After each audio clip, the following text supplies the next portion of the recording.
नमस्कार, आप देख रहे हैं पे न्यूज में अमन कुमार। अभी हम लखीसराय जिले के हलसी प्रखंड क्षेत्र अंतर्गत प्रतापपुर पंचायत के फतेहपुर गांव में है। फतेहपुर गांव में देख सकते हैं ये आग का तांडव है जो लगातार हवा के सहारे बढ़ता ही जा रहा है। किसी एक किसान के कारण ये पूरा जो बहियार है वो आग में तब्दील हो चुका है। पूरे बहियार में आग लग चुकी है। इससे पहले तो जो खाली फसल था जिसमें फसल अवशेष थे वो आग धर रही थी। आग धरते धरते उसके बाद जो खेत में लगे फसल जौ का फसल था उसको आग अपने चपेट में ले ली है। आग इतनी भयावह थी कि लगातार बढ़ती जा रही है। आग की तस्वीर देखकर आपको समझ आ रहा होगा कि किस प्रकार की ये आग थी।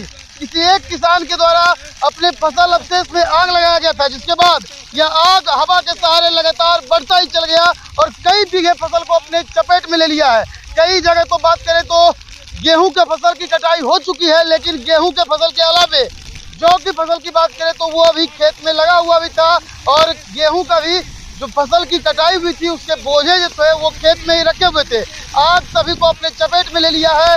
अगर बात करें तो इससे पहले धान की फसल के दौरान भी किसान काफी परेशानी का सबब झेल रहे थे, क्योंकि वर्षा कम हुई थी जिस कारण से धान की रोपाई में भी देर हुआ था और किसान पिछड़ गए थे। उसके बाद काफी मेहनत के बाद गेहूं और जौ का फसल लगाया गया था और अभी भी अगर बात करें तो इस समय में गेहूं की कटाई हो जाती थी, लेकिन इस वर्ष देर से रोपाई होने के कारण, देर से बुआई होने के कारण अभी तक ये फसल खेत में ही थी और किसान के आस पर ये पानी फेर दी है। देख रहे होंगे ये जो धुआं आपको दिख रहा है, धुआं का जो गुब्बार आपको दिख रहा है, ये किसान का फसल जल रहा है और वो फसल का जो जल के धुआं निकल रहा है वो आसमान में गुब्बार की तरह हुआ है।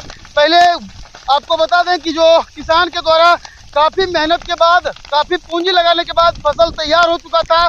किसान अब इस आस में थे कि फसल को काट करके अच्छा मुनाफा कमाया जा सकता है और अच्छी पैदावार भी हुई थी, लेकिन उससे पहले आग जो है आग अपने चपेट में सारे फसल को ले लिया। हमारे साथ कुछ किसान है, उनसे बात करेंगे कैसे ही आग लगा है। ये आग लगा है अब कोई किसान फसल अवशेष जलाने के चक्कर में इसमें आग लगाया और धीरे धीरे आग विस्तार हो करके जो लगा हुआ फसल बोझा और गेहूं का बोझा था और जौ का बोझा था और जौ लगा हुआ था वो सारा जलकर नाश हो गया। कहाँ से ये आग शुरू हुआ था? ये आग शुरू हुआ था तुलसिया बहियार बोला जाता है। तुलसिया बहियार से आग शुरू हुआ था और अभी ये दूसरा बहियार, अभी दूसरा बहियार सतविघी बोल रहा है इसको। यहाँ तक आग पहुंच गया प्रतापपुर बाद। कितना फसल लगा होगा इधर? जो लगभग 8 से 9 बीघा। 9 बीघा में लगा हुआ। हाँ। कितना का नुकसान होगा वो किसान लाखों से ऊपर, लाखों रुपए से ज्यादा का नुकसान हुआ। इससे पहले भी जब धान का खेती किए थे तब उस समय भी पानी कम हुई थी। पानी का बहुत प्रॉब्लम था, दिक्कत था। लेट से धान रोपाई हुआ, लेकिन कुछ ऐसा खेत हुआ जिसमें कि धान भी रोपाई नहीं हुआ था। उसके बाद अभी गेहूं का फसल भी नष्ट हो गया।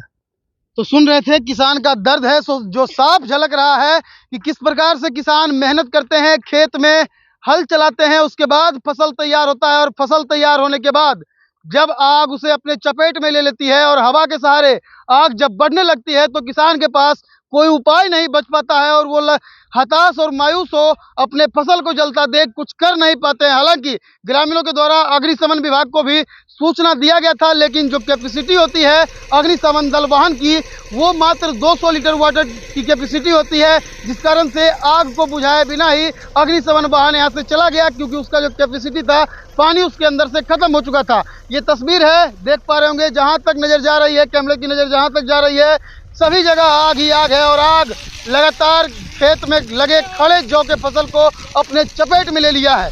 ये तस्वीर थी फतेहपुर बहियार की। किसान का जो दर्द था वो भी आप सुन रहे थे। वीडियो पर आपकी क्या राय है कमेंट बॉक्स में जरूर दें। हालांकि प्रशासन के द्वारा लगातार फसल अवशेष जलाने के लिए मना किया जा रहा है। उसके अलावा किसान जो फसल अवशेष जला रहे हैं उसे चिन्हित करके उनका DVTL भी लॉक किया जा रहा है, लेकिन किसान फसल अवशेष को जलाने से बाज नहीं मान रहे और इसके कारण आए दिन ऐसी घटनाएं होती रहती है। अभी के लिए इतना ही, बने रहे हमारे साथ, और भी खबरों से अपडेट करते रहेंगे।